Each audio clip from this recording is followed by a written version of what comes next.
Bahagyang lumakas ang bagyong Ada habang binabaybay ang karagatan malapit nga po sa Mindanao. Ito'y huling namataan sa layong 385 kilometers silangan po hilagang silangan ng Hinatuan, Surigao del Sur. Kumikilos ang bagyo ng pakanluran at taglay nito ang lakas ng hangin na aabot sa 55 kilometers per hour at pagbugsong hanggang 70 kilometers per hour. Ayon po sa forecast ng Pag-asa, posibleng lumapit lamang o kaya po ay tumama sa kalupaan ang naturang bagyo sa may Eastern Visayas o sa Bicol Region.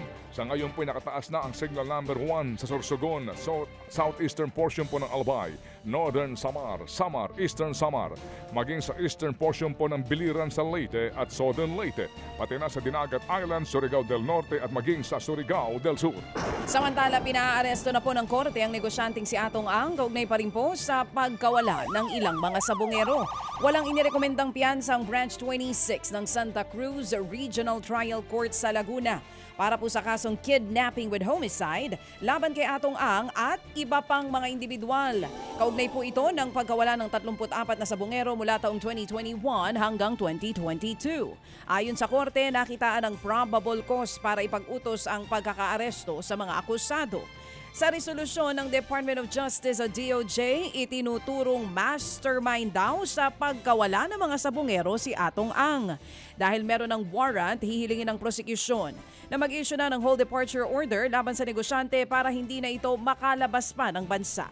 Pero sa huling datos ng Bureau of Immigration, hindi pa raw nakalalabas ng bansa si Atong Ang. At yan po ay sa record lamang ng Immigration Bureau. Samantala po naman, umapila ang mga kaanak po ng mga nawawalang sabongero kay Atong Ang na sumuko na lamang ito. Ito nga po yung kasunod ng inilabas pong arrest warrant ng RTC Santa Cruz, Laguna. Giit ng mga pamilya naging malaking tulong sa pag-usad po ng kaso ang testimonya ng whistleblower na si Don Patidongan. Siniguro ho naman ng grupong Justice for Missing Sabongeros Network na kanilang tututukan ang naturang kaso. Panawagan po ng grupo panagutin ang lahat ng sangkot sa pagkawala ng mga sabongero. Nanonood ka po, Mr. Atong Ang. Gusto po namin sabihin, nananawagan kami na sumuko na po kayo. Sumuko na kayo kasi sinabi niyo naman na wala kayong kasalanan. Dito niyo patunayan kung talagang wala kayong kasalanan. Napakarami niyo pong abogado, napakarami pong magdidepensa sa inyo. Apo yan po, sabi nga po nitong si Charlene Bilagan, ang isa sa mga kaanak ng mga nawawalang sabongero. May sinasabi pa siya na kahit papaano mapagbibigyan daw ng pagkakataon si Mr. Ang na sagutin ang mga bintang sa kanya sa tamang forum sa hukuman. Yun daw mga nawawalang sabongero ni hindi man lang daw napakinggan ang kanilang panig at bigla na lang daw nawala. Sa iba pang balita, niluluto na po ngayon ang panibagong impeachment complaint laban sa Vice-Presidente na si Sara Duterte. Naniniwala po ang dating senador na si Antonio Trillanes IV na pangungunahan daw ito ulit ng civil society groups at ilang sektor ng simbahan. Mas mabigat na aniya ang ihahaing bagong reklamo. Bukod daw kasi sa articles of impeachment noong nakaraang taon, isasama na rin sa reklamo ang mga alegasyon ng umano'y bagman ni VP Sara na si Ramil Madriaga. Matatandang inakusahan niya si VP Sara na tinutulungan daw ng mga pogo operator at drug dealer sa kanyang kampanya. Ayon naman kay ACT Teachers Party List Congressman Antonio Tino, iba pa ang tinutukoy ni Trillanes sa ihahain din nilang reklamo. I-endorso raw nila ang ihahain ng grupong bayan kung saan betrayal of public trust pa rin ang ilalatag nilang ground for impeachment laban sa ikalawang Pangulo.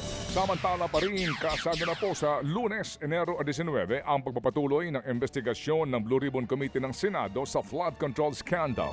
Kabilang po sa tatalakayin ang pagbili umano ni dating House Speaker Martin Romualdez ng bahay at lupa sa isang mamahaling subdivision sa Makati kung saan front niya ang mga diskaya.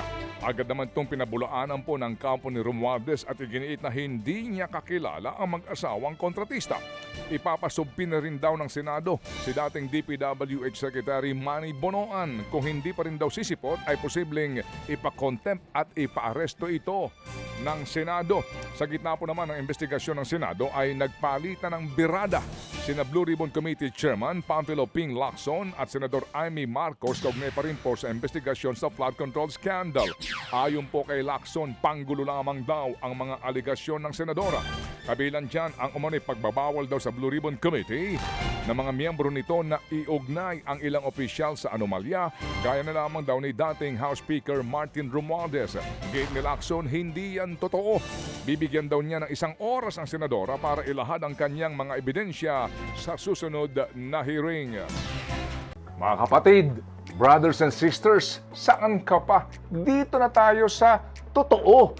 Dito na tayo sa True FM. Mga kapatid, mag-subscribe and follow po kayo sa social media accounts ng True Network PH. Yan po kami. Hanapin nyo lang True Network PH, Facebook, Instagram, YouTube, TikTok, and podcast. Mapa Apple or Spotify man yan, mahahanap nyo kami. Lahat ng mga napapanood at napapakinggan nyo po sa programa, nasa social media accounts namin yan. So, paano mga kapatid? See you sa social media! Ito tayo sa